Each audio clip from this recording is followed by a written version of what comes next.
जगतसिंहपुर जिला कुचंग ब्लॉक बालिया पंचायतर पानपल्ली ग्राम में Mahavir SHG group महिला माने कुजंग मिशन शक्ति ऑफिस आगे धारणा बसुंट बालिया पंचायतर पानपल्ली ग्राम महावीर एसएचजी ग्रुप्र जड़े सदस्य ग्रुप्र ऋण टंका नहीं जमा परिशोध करना जहाँफल अन्य सदस्य मैंने ठीक टाइम ऋण टंका परिशोध कर कहवा कथा आमे जदि एमिति आउ जनक टंका सुझिबु ताहले आमे माने आम टंका भी सुझी पारिबुनी ताकू बहुत थर कहवा परे मध्य से आम कथा शुणुना जहाँफल बैंक आमको आ ऋण देउना से आमे कुजंग मिशन शक्ति ऑफिसर को बहु बार कहिछु से सदस्य को आम ग्रुप बाहर करने को किंतु किछि फरक पड़ना जे पर्यंत आम कथा न बुझे आम एमती धारणा रे बसी रही। मो ना अंबिका बसंतिया मो बालिया पंचायतर महासंघ बालिया जीपीर इसी मेम्बर अटे।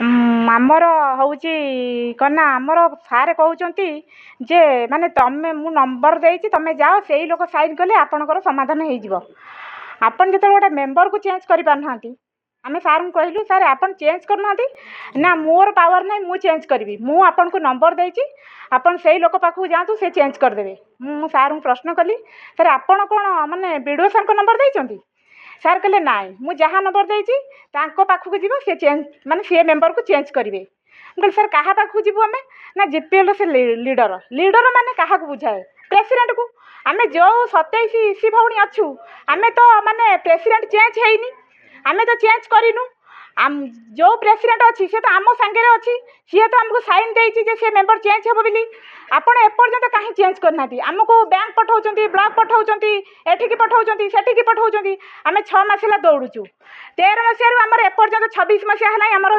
फाइनाल हो पारुनी जीपी जो जो फाइनाल हो पारुनी जो आपन को पावर ना जब फाइनाल न कर तमें आमको क्या नंबर देती से लोक एठिक डकातु आम जमी आपण पाखे अभियोग कलु सी महिला जनक हो कि पुरुष जनक हो से एठी आसी ता अभियोग जनाऊ कि आपणकर जदि कहा पावर रे आपण डरुचंती किछि करि पारियार आपणकर पावर नाही आपण भी आसिकरी मीडिया भाई के सामने भी आपण को अभियोग जनातु। तो आपणकर कोन प्रकृत असुविधा कोट रही कोन हो असुविधा माने से जो महिला जनक नेहिचंती पैसा ग्रुप रु नेहिचंती माने महासंघ रु नेहिचंती सी सुझिबा पई नाराज जेतेबेले सुझिबा पई नाराज जो 10 भौणी बंधा होती माने ग्रुप कर कौन असुविधार जन सम्मुखीन हबार से गोटे ग्रुप बांधी सी जब असुविधार सम्मुखीन हो माने सुविधा पाई से ग्रुप बांध कहीं माने पैसा नेल तुम्हें पैसा नहीं 10 भौणी आम बॉन्ड पेपर कर 10 भौणी आम बंधा होइचु किंतु तुम सुझुन कह कौन कर नंबर बाहर करियो को नंबरटा बाहर जयंतीनाथ शर्मा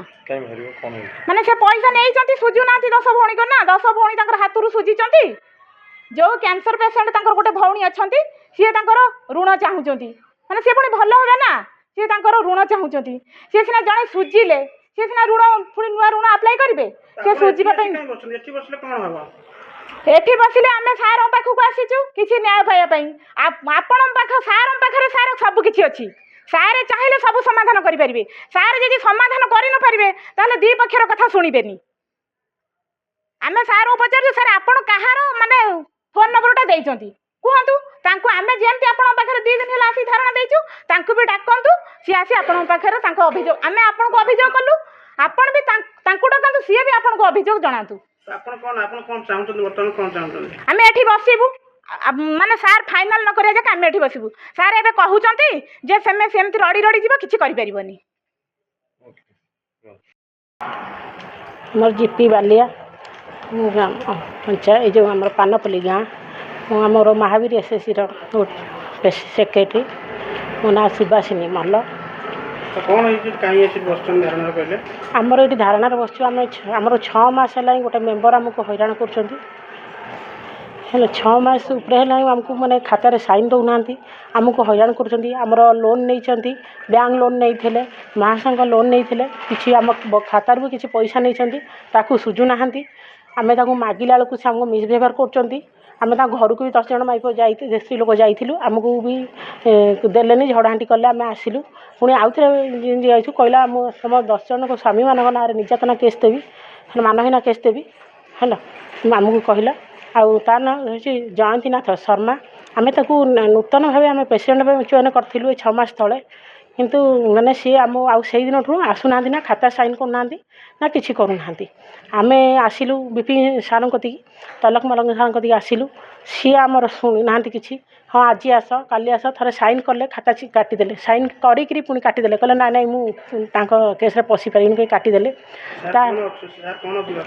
ସାର୍ ଆମର ବିପିସି ଅଛନ୍ତି ହେଲା, ତୈଲକ ମଲ୍ଲ ତାଙ୍କ ନାଁ।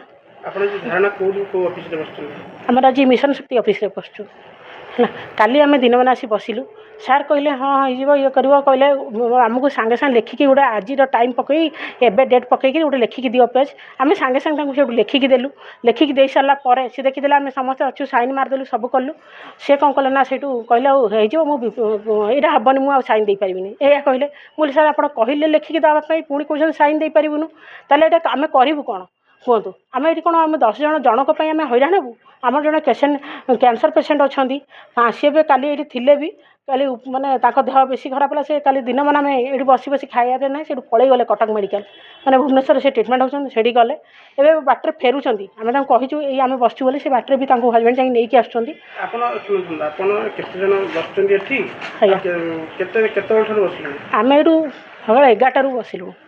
ଆମେ ବ୍ୟାଙ୍କକୁ ଯାଇଥିଲୁ କିଛି ଜଣ, ବ୍ୟାଙ୍କରେ ସେ ମୋତେ କହିଲେ ସାର୍ ଯେ କାଲି ଆମେ କଥା ହେଇଯାଇଛୁ, ତୁମର ବ୍ୟାଙ୍କରେ କରିଦେବେ। ଆମେ କାଲି ବ୍ୟାଙ୍କକୁ ଗଲାବେଳକୁ ବ୍ୟାଙ୍କ ଆମକୁ ଦେଖିକି ଚାବି ପକାଇଦେଲେ।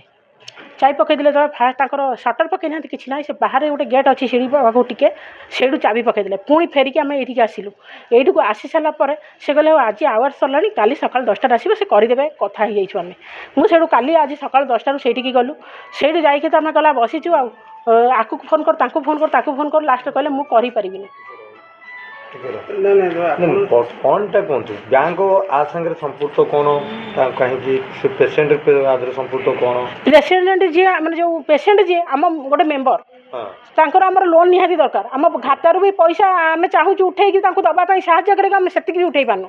ଆମ ନିଜ ଯେଉଁ ଆମର ଖାତା ଅଛି, ଆମର ଯେଉଁ ବହି ଅଛି, ଆମର ଆକାଉଣ୍ଟ ବହି ମାନେ ଡିପୋଜିଟ୍ କରୁଛୁ, ଆମର ସେଠୁ ବି ତାଙ୍କୁ ଉଠେଇକି ଆମେ ଦେଇପାରୁନୁ। କ'ଣ ପାଇଁ? ଆମର ଜଣେ ମାନେ ଯିଏ ପ୍ରେସିଡେଣ୍ଟ ଅଛନ୍ତି, ସିଏ ଆମର 6 ମାସ ହେଲା ହିଁ ଆସୁନାହାନ୍ତି, ନା ଆମ ଖାତା ସାଇନ୍ କରୁନାହାନ୍ତି। ଜଣେ ସାଇନ୍ ନ କଲେ ଆମ ବ୍ୟାଙ୍କ ରୁଲ୍ ନାହିଁ ଯେ ସେ ଉଠେଇ ପାରିବ ବୋଲି ପଇସା। ଉଚ୍ଚ ଅଧିକାରୀ ଜଣେଇଲେନି? ଆମେ ଜଣେଇଛୁ, ଉଚ୍ଚ ଅଧିକାରୀ କ'ଣ କହୁଛନ୍ତି? ସେ ସମସ୍ତେ କହିଲେ ସାର୍ ସାଇନ୍ ମାରିଲେ ହେବ। ହଁ ସାର୍ ସାଇନ୍ ମାରୁନାହାନ୍ତି, କହୁଛନ୍ତି ଆଜି କହୁଛନ୍ତି ମୁଁ କରିପାରିବିନି, କେସ୍ ଚାଲିଛି, କାଲି କହୁଛନ୍ତି କେସ୍ ଚାଲିଛି, କାଲି କହୁଛନ୍ତି ବ୍ୟାଙ୍କକୁ ଯାଅ, କାଲି କହୁଛନ୍ତି ବ୍ଲକକୁ ଯାଅ, ସବୁଆଡ଼େ ଆମେ ଯାଉଛୁ ସାର୍, ଯୋଉଠି କହୁଛନ୍ତି ଆମେ ଯାଉଛୁ। କେତେ ଦିନ ହେଲାଣି? ସମସ୍ୟା କେତେ ଦିନ? ଏ ସମସ୍ୟା 6 ମାସ ହେଲାଣି। କେସ୍ ଆମର ମହାସଂଘର ପ୍ରୋବ୍ଲେମ୍ ହେଲା ବୋଲି ଭିଜିଲାନ୍ସ ସେ ଖାତା ରେଡ୍ କରିଛି, ସେ ଖାତା ଭିଜିଲାନ୍ସ ସବୁ ନେଇଯାଇଛି। ପ୍ଲସ୍ ଆମର ତାଙ୍କର ଆମର କୋର୍ଟ ହାଇକୋର୍ଟ କେସ୍ ଚାଲିଛି ଏଇ କେସ୍ ପାଇଁ। କିନ୍ତୁ ତାପରେ ବି ଏମାନେ ସାର୍ ଆମର ମନକୁ ମନ ସାଇନ୍ କରିକିରି ଆମର ନୂଆ ପ୍ରେସିଡେଣ୍ଟ ଯେଉଁ ପୁରୁଣା ଇସି ଥିଲେ, ତାଙ୍କର ରୁଲ୍ ହେଇନି ଯେ କେସ୍ ଚାଲିଛି ତାଙ୍କର, ଯେ ଆମେ ସବୁଆଡ଼େ ବୁଝିସାରିଲୁଣି, ଯେ ହାଇକୋର୍ଟ ବି କହିସାରିଲେଣି ଯେ ଏଇଟା ରୁଲ୍ ନାହିଁ ଇସି ମେମ୍ବର ବାହାର କରିବା କି କେଉଁ ପ୍ରେସିଡେଣ୍ଟକୁ ଚେଞ୍ଜ କରିବା, ତାଙ୍କର କେସ୍ ଚାଲିଛି। ଏମାନେ ସାର୍ ମନକୁ ମନ ସମସ୍ତଙ୍କୁ ବାହାର କରିକିରି ନୂଆ ରଖିକିରି ଆମକୁ ଏବେ କହୁଛନ୍ତି ଆପଣ ସେଇଠିକୁ ଯାଆନ୍ତୁ। ଆଜି ଏମିତି ବ୍ୟାଙ୍କ ଫେରେଇ ଦେଲା, ପୁଣି ସାର୍ଙ୍କ କତିକି ଆଇଲୁ, ସେ କହିଲେ ହଁ ସାର୍ଙ୍କ ସାଙ୍ଗରେ ମୁଁ କଥା ହେଇ ସାର୍ ଲେଖିଦେବେ, ଆପଣ ଯାଆନ୍ତୁ। ପୁଣି ଆମେ ଏଠି ଆଜି ବସିକି ରହିବୁ, ଯେତେବେଳେ ଯାକେ ସାର୍ ଆମକୁ ନ ସମାଧାନ କରିବେ ଆମେ ଏଠି ବସିକି ରହିବୁ, ମରିବୁ ପଛେ ଆମେ ଏଠି ବସିକି ରହିବୁ। ଏମିତି ତ ଡେଲି ଘରେ ଗାଳି ଶୁଣୁଛୁ, ଏମିତି ବସିକି ରହିବୁ, ଅଛି କ'ଣ ଅଛି? ଆମେ ଜଣେ ପେସେଣ୍ଟ। କୁଜଙ୍ଗରୁ ପ୍ରମୋଦ ଦାସଙ୍କ ରିପୋର୍ଟ, ଖୋଲା ଖବର।